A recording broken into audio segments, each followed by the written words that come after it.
महाराष्ट्रातल्या जनतेने स्वीकारला आणि हजारो लाखो लोक आपल्या बाळासाहेबांच्या विचाराच्या आणि धर्मवीर आनंद दिघे साहेबांच्या विचारांच्या शिवसेनेमध्ये येऊ लागले.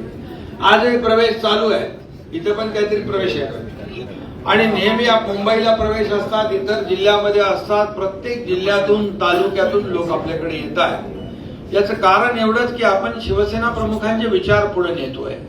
धर्मवीर आनंद दिघे साहेबांनी जी कामाची पद्धत आपल्याला शिकवली आहे ती पुढे नेतोय आणि म्हणूनच या ठिकाणी संपूर्ण महाराष्ट्रामध्ये आज आपल्या शिवसेनेला लोक पाठिंबा देत आहेत आणि शिवसेनेला भरभरून आशीर्वाद देतात. मला खरं म्हणजे आपला निर्णय जो घेतला आपण त्याचा मला अभिमान, कारण शेवटी शिवसेना काँग्रेसच्या दावणीला बांधण्याचं पाप ज्यांनी केलं, धनुष्यबाण गहाण टाकण्याचं काम ज्यांनी केलं, ते सोडवण्याचं काम आपण सगळ्यांनी मिळून केलेलं आहे आणि म्हणून त्याची प्रचिती जी आहे आपण पाहतो. हे सगळे समोर बसलेले लोक, इथं बसलेले लोक सुरुवातीपासून जे माझ्या सोबत आले आणि या ठिकाणी आपण देखील कार्यकर्ते ज्या विश्वासाने या ठिकाणी आपण शिवसेनेमध्ये दाखल झालात, मला या ठिकाणी एवढंच सांगायचं आहे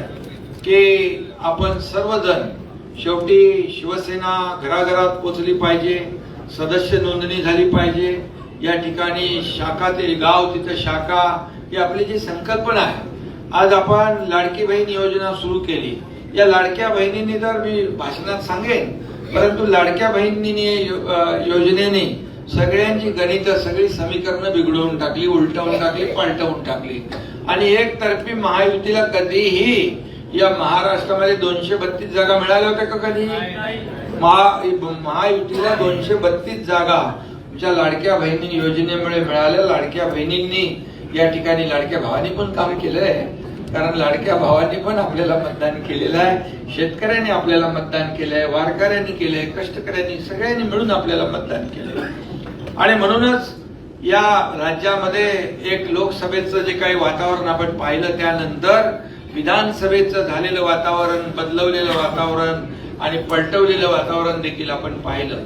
लोकसभेत देखील काय काय फेक नरेटिव्ह या ठिकाणी सगळे सुरू होते, पण आपले खासदार आपले भुमरे मामा दिल्लीत आहेत, त्यांचं उद्या मतदान आहे उपराष्ट्रपतीचं आणि म्हणून त्यांना मला वाटतं मराठवाड्यातून एकटे झाले ना निवडून. मराठवाड्यामधून आपला भगवा भुमरे मामा नानांनी फडकवत ठेवला, त्यांचे अभिनंदन केलं पाहिजे. आणि मग विधानसभेमध्ये तर सगळ्याच गोष्टी आपण पाहिलेल्या आहेत आणि म्हणून आपला जो काय पाया आहे, पाया म्हणजे आपल्या ग्रामपंचायतीपासून नगरपंचायती, नगरपालिका, जिल्हा परिषद, महापालिका, हा पुढचा पाया आहे. आणि म्हणून यानंतर आता या सगळ्या राज्यातल्या निवडणुका होत आहेत. तिकडे स्टे होता 2, 3, 4 वर्ष. आता इथून डायरेक्ट लोकसभेची निवडणूक होणार आहे आणि म्हणून आपल्यासाठी या निवडणुका महत्वाच्या आहेत आणि म्हणून निवडणुकीमध्ये तिकीट एकच असतं आणि आपल्याला तिकीट इच्छुक जे असतात अनेक असतात, कारण ज्याला तिकीट आपण देतो तो चांगला आहे, तो चांगला कार्यकर्ता आहे, ज्याला तिकीट मिळत नाही तो वाईट आहे असं नसतं. एकापेक्षा एक तुल्यबळ उमेदवार आपल्याकडे असतात, परंतु शेवटी उमेदवारी आपल्याला एकालाच द्यायला लागते. आणि मग दुसरे जे लोक आहेत तर सत्तेच्या याच्यामध्ये आपल्याला जिल्हा पातळी, तालुका पातळी, इतर जे काही कमिटी असतात त्याच्यामध्ये आपल्याला मंडळ असतात त्यामध्ये सामावून घेता येतं. आणि म्हणून जेव्हा आपला एखादा उमेदवार या निवडणुकांमध्ये पुढच्या एकदा शिवसेनेने महायुतीने जाहीर केल्यानंतर या ठिकाणी मग मात्र आपल्याला तो आपला उमेदवार आहे या भावनेने आपल्याला काम करायला पाहिजे. आणि म्हणून जर आपल्या भागातले जागा जास्त आल्या तर तुम्ही सगळे ताट मानेने फिरू शकता, जागा कमी आल्या तर काय करणार, विरोधक तुमच्या डोक्यावर मिरे वाटतील. आणि म्हणून ह्या ठिकाणी आपल्याला हा विचार करणं गरजेचं आहे की कुठल्याही परिस्थितीमध्ये या निवडणुका ज्या आहेत या निवडणुका आपल्याला जिंकण्यासाठी जे जे काही सगळं करायचं ते आपण केलं पाहिजे. तुम्हाला माहित आहे की आपल्या विधानसभेच्या, लोकसभेच्या देखील निवडणुकांमध्ये ज्या ज्या ठिकाणी काही ठिकाणी अटीतटीची लढाई होती, पण तुम्ही सगळ्यांनी मेहनत केली आणि ज्या जागा लोक म्हणाले पडणार जागा, लोक म्हणाले या जागा आपण आपल्या जिंकणार नाही, त्या जागा आपण जिंकल्या. पण काही थोडी गडबड लोकसभेमध्ये झालेली आहे आणि विधानसभेमध्ये आपण लोकांनी आपल्याला स्वीकारलं. ज्या लोकांनी सांगितलं होतं, जेव्हा आम्ही उठाव केला त्यावेळेस तुम्हालाही सगळं माहित आहे की जे लोक गेले त्यातलं एकही माणूस निवडून येऊ देणार नाही. मी सांगितलं जेवढे गेले त्याच्यापेक्षा जास्ती निवडून आल्याशिवाय राहणार नाही.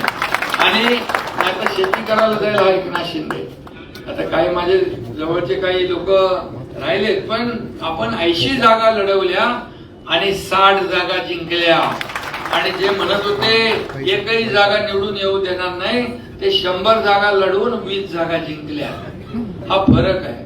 आणि म्हणून 2.5 वर्षाच्या 3 वर्षाच्या आपल्या या शिवसेनेच्या कारकिर्दीमध्ये आपला स्ट्राईक रेट मोठा आहे, आपल्याला मिळालेली मतं जास्त आहे. यावरून लोकांनी आपली भूमिका मान्य केलेली आहे. आणि तुम्हाला माहित आहे 2.5 वर्षामध्ये एकनाथ शिंदे हा पायाला भिंगरी लावून फिरला महाराष्ट्रामध्ये. आज आपण कधी रात्र पाहिलं नाही, दिवस पाहिला नाही, आपण काम करत गेलो. एवढे निर्णय आपण घेतले की त्या निर्णयांमुळे झालेल्या विधानसभेच्या निवडणुकामध्ये न भूतो न भविष्य अशा प्रकारचा आपल्याला विजय मिळाला. आपल्या कामाची पोचपावती मिळाली. तुम्हाला फक्त एवढंच करायचं आहे, आपण केलेली कामं, आपण घेतलेले निर्णय, आपण सुरू केलेल्या योजना बिलकुल लोकांपर्यंत पोहोचवण्याचं काम आपण करायचं. एवढं आपण केलं तरी मला वाटतं लोक तुम्हाला स्वीकारतील, तुम्हाला आशीर्वाद देतील आणि तुम्हाला निवडून आणतील. आणि म्हणूनच मी आपल्याला एवढंच सांगतो की जे 2.5 वर्षाच्या कारकिर्दीमध्ये जे काही आपण कामं केली ते सर्व जनतेसमोर आहे. आता आपली दुसरी इनिंग सुरू आहे. देवेंद्रजी आणि आमची टीम काम करते आहे. परंतु मी आपल्याला सांगतो की या महाराष्ट्रामध्ये मी जिथं जातो तिथं लाडक्या बहिणी सगळ्या घोळक्याने उभ्या असतात, ओवाळणी करतात, राख्या बांधतात आणि पद तर वर खाली होत असतात. सत्ता येते, सत्ता जाते, पुन्हा येते, पद येतात, जातात, पुन्हा येतात. परंतु नाव जाता कामा नये हे बाळासाहेबांनी सांगितलं आपल्याला. नाव गेलं की पुन्हा येत नाही. आणि म्हणून या ठिकाणी आपल्याला नाव जपायचं आहे शिवसेनेचं आणि आपल्या संघटनेचं. आणि मला जी ओळख या महाराष्ट्रामध्ये मिळाली, ही 2.5 कोटी माझ्या लाडक्या बहिणी का सगळ्यात लाडक्या बहिणींचा लाडका भाऊ, ही ओळख जी मिळाली ही ओळख सगळ्यात मोठी ओळख आहे, सगळ्या पदांपेक्षा मोठी आहे. आणि त्यामुळे आपल्याला जास्तीचं म्हणजे मेहनत तर करायला लागेल. नाही तर का आता मी सांगितलं भरपूर कामं केलेत. आता आपल्याला काय काम करायचं गरज आहे असं नाही. आपल्याला प्रत्येक निवडणूक ही आपल्याला डोळ्यात तेल घालून लढवायची आहे. आणि म्हणून प्रत्येकाने यादीवर काम केलं पाहिजे. आता आपले सगळे पदाधिकारी आहेत, याद्यांवर काम करा. याद्या तुम्हाला ऍप दिला जाईल, तुमचं आता प्रशिक्षण घेतील. त्याच्यामध्ये कुठली नावं आपली राहिलेली आहेत, कुठली चुकीची नावं आपल्या यादीमध्ये आलेली आहेत ती आपल्याला शोधायची आहे. आणि बोरणारे सर हे जरा लक्षात ठेवा तुम्ही. आणि हे म्हणजे इतर लोकांनी आपल्याला सांगायचं की ज्या यादी महत्वाची आहे, तुमच्या यादीत जर नावं नसतील तर तुम्ही मतदान नाही करू शकत. आणि म्हणून यादीमध्ये नाव असणं गरजेचं आहे. आपल्या हक्काचे मतदार जे त्या यादीत असणं गरजेचं आहे. चुकीच्या माणसांची नावं त्या यादीमध्ये असता कामा नये. नाहीतर तिथं एक अशी वसाहत नाही, मोहल्ला नाही, चाळ नाही, बिल्डिंग नाही, तिथं अशी दाखवली जाते आणि तिथं नावं दाखवली जातील. आणि म्हणून त्याच्यावर आपल्याला बारीक लक्ष ठेवायचं आहे. तो नावं शोधण्याचा ऍप पण आपल्याला या ठिकाणी आपली टीम देईल. आणि त्याप्रमाणे आपल्याला सर्वे करून घरात बसून आपल्याला ऑफिसमध्ये बसून काम करायचं नाहीये. यादी आपल्याला पूर्ण वाचायची आहे. पूर्ण यादी वाचून त्याच्यामध्ये आपल्या हक्काचे मतदार आहेत की नाही आणि खोटे कुठले मतदार आलेत का याची आपल्याला काळजी घ्यायची आहे. नाहीतर आपल्याला दिसत असलं तरी सुद्धा आपला निवडणुकीत आपण जिंकणारे जे आहोत ते आपण आपला उमेदवार पराभूत होऊ शकतो. आणि त्यामुळे याच्यावर जास्त लक्ष आपल्याला ठेवणं गरजेचं आहे. पदाधिकारी, बूथ प्रमुख, जे काही पदाधिकारी कुठे नेमले नसतील त्यांची नावं ताबडतोब द्या. बूथ प्रमुखापर्यंत त्या नेमणुका करून घ्या.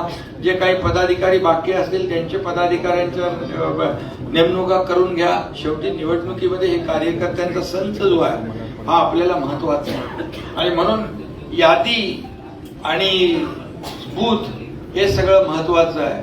निवडणुका आता कधीही लागतील आणि म्हणून या दिवशी आपल्याला निवडणुकीचं तर काम तुम्हाला माहित आहे की बूथवर जे बाहेर ते आतमध्ये असतात, बूथ प्रमुख आतमध्ये असतो, बूथवर बसलेला आपला जो कार्यकर्ता आहे तो आतमध्ये असतो.